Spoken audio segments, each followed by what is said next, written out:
పురస్కరించుకొని లక్షల మంది ఈ రాజమహేంద్ర నగరం వచ్చేసినటువంటి అందరికీ కూడా ఈ వేదిక స్వాగతం పలుకుతా ఉంది. దయచేసి ఒకేసారి అందరూ లోపల రాకుండా అందరూ కూడా దాదాపు ఇప్పటికే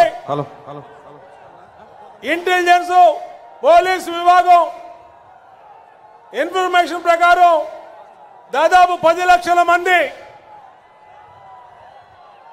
తెలుగుదేశం పార్టీ కార్యకర్తలు అభిమానులు రాజమహేంద్రవరానికి చేరుకున్నట్టుగా సమాచారం ఉంది.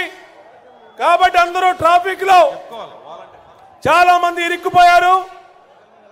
ఇక్కడ అధికారులు సహకరించబోయినా మనం నిదానంగా స్టేజ్ వైపు ఈ సభా వేదిక వైపు వస్తున్నటువంటి సందర్భంలో అందరూ కూడా ఒకేసారి లోపల రాకుండా వచ్చిన వాళ్ళు వచ్చినట్టు లోపలికి రమ్మని విజ్ఞప్తి చేస్తా ఉన్నాం. కల్చరల్ టీం ఇప్పుడు ఈ సభా వేదిక పై నుంచి మన సీనియర్ నాయకులు పాలిట్ బ్యూరో మెంబర్లు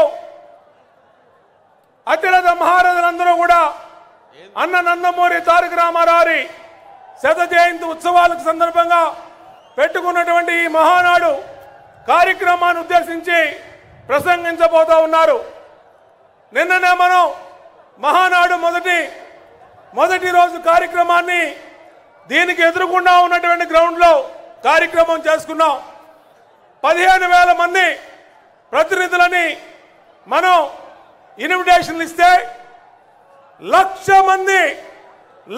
మంది నిన్న మన మహానాడు వేదికకి మహానాడు కార్యక్రమానికి విచ్చేయటమే కాకుండా అద్భుతమైనటువంటి మన జాతీయ అధ్యక్షులు చంద్రబాబు నాయుడు గారు చెప్పారు, గతంలో ఏ మహానాడులో చూడనటువంటి విధంగా లక్ష మందితో నిన్న 27వ తారీఖు నాడు మహానాడు కార్యక్రమం జరగడం జరిగింది.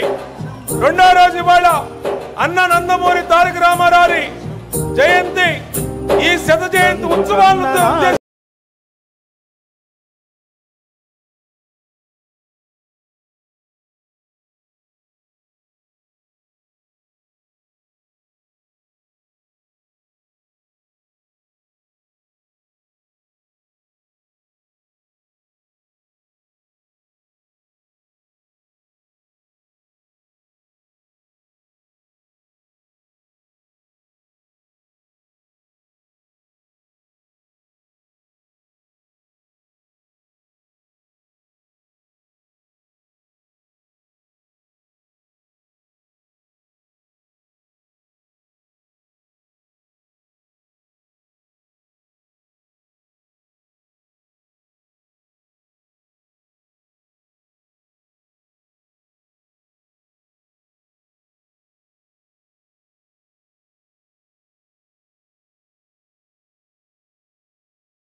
దమ్ములొచ్చిన దమ్ములెవడికి వచ్చేరా?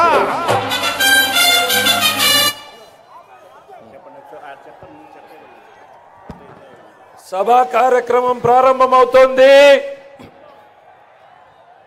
అధ్యక్షుల వారు యువగళం రథసారథి నారా లోకేష్ బాబు గారు,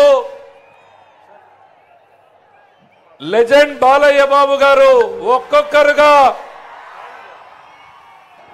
ఈ సభా ప్రాంగణానికి విచ్చేసే సమయం ఆసన్నమైంది.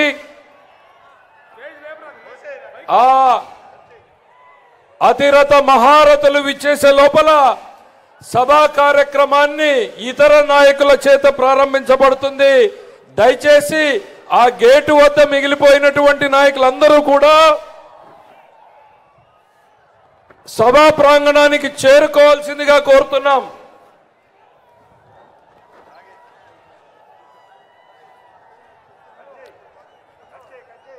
దయచేసి వేదిక మీద ఉన్న వాళ్ళందరూ కూడా కూర్చోవాలి.